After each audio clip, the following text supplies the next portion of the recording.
ఆచి chicken masala. YCP అధినేత YS Jagan కు కాంగ్రెస్ పార్టీ గాలం వేస్తోందా? జగన్ను కాంగ్రెస్ లోకి రప్పించేందుకు ఇద్దరు బడా లీడర్లను రంగంలోకి దింపిందా? ఇటీవలే కర్ణాటక సీఎంగా బాధ్యతలు చేపట్టిన డీకే శివకుమార్ నేరుగా జగన్కు టచ్లోకి వెళ్లారా? మరోవైపు టీవీకి అధినేత కూడా జగన్తో చర్చలు జరుపుతున్నారా? ఒకప్పుడు జగన్ను జైలుకు పంపిన హస్తం పార్టీ ఇప్పుడెందుకు ఆయన పట్ల సాఫ్ట్ కార్నర్ చూపిస్తోంది?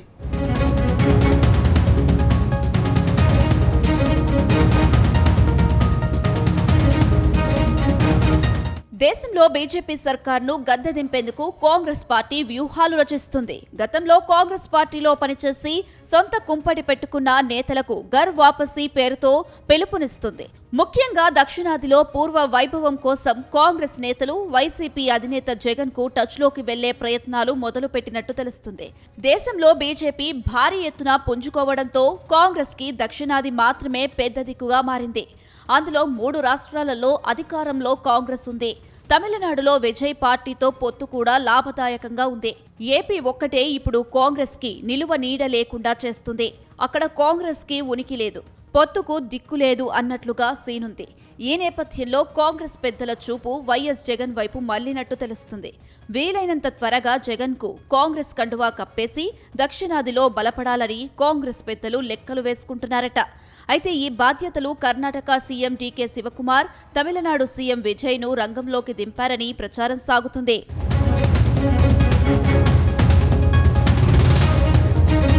తాజాగా కర్ణాటక సీఎం డీకే శివకుమార్ బాధ్యతలు స్వీకరించారు. సీఎం డీకే శివకుమార్ కు వైఎస్ కుటుంబంతో ఎంతో సాన్నిహిత్యం ఉంది. అంతేకాదు జగన్తో కూడా ఆయనకు మంచి రిలేషన్స్ ఉన్నాయి. ప్రస్తుతం జగన్ కర్ణాటకలోని బెంగళూరులోనే ఉంటున్నారు. ప్రస్తుతం తనకు సేఫెస్ట్ ప్లేస్ గా బెంగళూరు అని జగన్ భావిస్తున్నారు.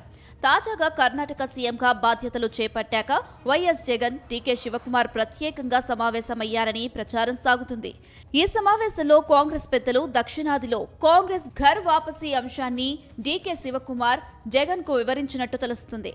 ఇదే సమయంలో టీవీకే అధినేత తమిళనాడు సీఎం కూడా జగన్ కోసం రంగంలోకి దిగినట్టు తెలుస్తుంది. భవిష్యత్తులో బీజేపీని ఢీకొట్టాలంటే అందరూ కలిసి పోరాడాల్సిన ఆవశ్యకతను జగన్ కు వివరించినట్టు తెలుస్తుంది. ఇటీవల తమిళనాడులో అధికారానికి అడుగు దూరంలో నిలిచిపోయిన విజయ్ కు కాంగ్రెస్ మద్దతు ఇచ్చింది. దాంతో కాంగ్రెస్ పార్టీకి మంత్రి పదవులు దక్కాయి. ఇప్పుడు జగన్ కాంగ్రెస్ లోకి ఆహ్వానించడం ద్వారా దక్షిణాదిలో బీజేపీకి అవకాశం లేకుండా చేయొచ్చని కాంగ్రెస్ ప్లాన్ గా కనిపిస్తుంది.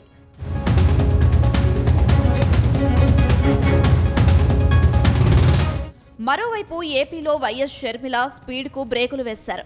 మొన్నటి వరకు వైఎస్ జగన్ మీద తీవ్ర స్థాయిలో విరుచుకుపడేవారు. ఇప్పుడు ఆమె కొంత సౌండ్ తగ్గించారని అంటున్నారు. పైగా కూటమి మీద ఫోకస్ చేసి ఘాటుగానే విమర్శలు చేయడం ఆలోచించాల్సిన విషయం అని అంటున్నారు. అవన్నీ పక్కన పెడితే నోటిదాకా వచ్చిన షర్మిల పదవి ఆగిపోవడానికి కూడా కారణాలు ఉన్నాయని అంటున్నారు. షర్మిలకు జాతీయ స్థాయిలోనే రాజ్యసభ సీటు ఖరారైంది. కర్ణాటక కోటాలో కాంగ్రెస్ నుంచి ఆమె పెద్దల సభకు వెళ్లాల్సి ఉంది. కానీ అనూహ్యంగా దానికి బ్రేక్ పడింది. దీని వెనక జగన్ ఉన్నారని ప్రచారం సాగుతుంది. ఏపీలో జగన్ని మచ్చిక చేసుకునే ఎత్తుగడలో భాగంగానే ఈ విషయంలో ఏమైనా చేశారా అన్న చర్చ కూడా వస్తుంది అంటున్నారు. ఇదిలా ఉంటే జగన్ కోసం తెలంగాణ సీఎం రేవంత్ రెడ్డి కూడా రంగంలోకి దిగినట్టు తెలుస్తుంది. గత 2 ఏళ్లుగా సీఎం రేవంత్ రెడ్డి ఎప్పుడూ జగన్ గురించి సానుకూలంగా మాట్లాడింది లేదు. జగన్ కూడా రేవంత్ రెడ్డి విషయంలో ఏనాడు స్పందించింది లేదు. అలాంటిది జగన్ సభకు కూటమి ఎందుకు అనుమతి ఇవ్వడం లేదని రేవంత్ రెడ్డి ప్రశ్నించడం సంచలనంగా మారింది. దక్షిణాదిలో డీకే శివకుమార్ తర్వాత కాంగ్రెస్ అధినాయకత్వం ఎక్కువగా నమ్మేది రేవంత్ రెడ్డినే అని అంటున్నారు.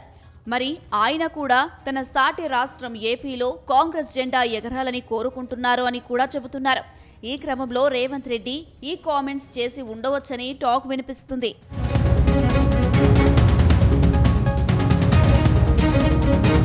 ఇదిలా ఉంటే కాంగ్రెస్ సీనియర్ నేత మాజీ మంత్రి రఘువీరారెడ్డి కూడా జగన్ను కాంగ్రెస్ లోకి రప్పించేందుకు ప్రయత్నాలు చేస్తున్నారు.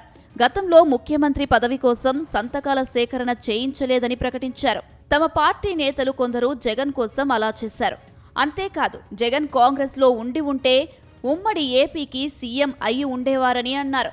జగన్ కి షర్మిలకు మధ్య కొందరు చిచ్చు పెడుతున్నారని విమర్శించారు. ఇన్నాళ్లుగా లేనిది జగన్ గురించి ఇలా పాజిటివ్గా ఈ మాజీ మంత్రి స్పందించడం వెనుక కూడా చర్చ సాగుతుంది.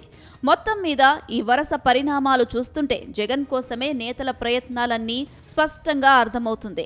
2029 ఎన్నికల్లో కేంద్రంలో గెలిచి అధికారం చేపట్టాలని భావిస్తున్న కాంగ్రెస్ పార్టీకి వైఎస్ జగన్ అండగా నిలిస్తే మాత్రం దక్షిణాదిలో బీజేపీకి గట్టి ఎదురుదెబ్బ అన్న చర్చ జరుగుతుంది.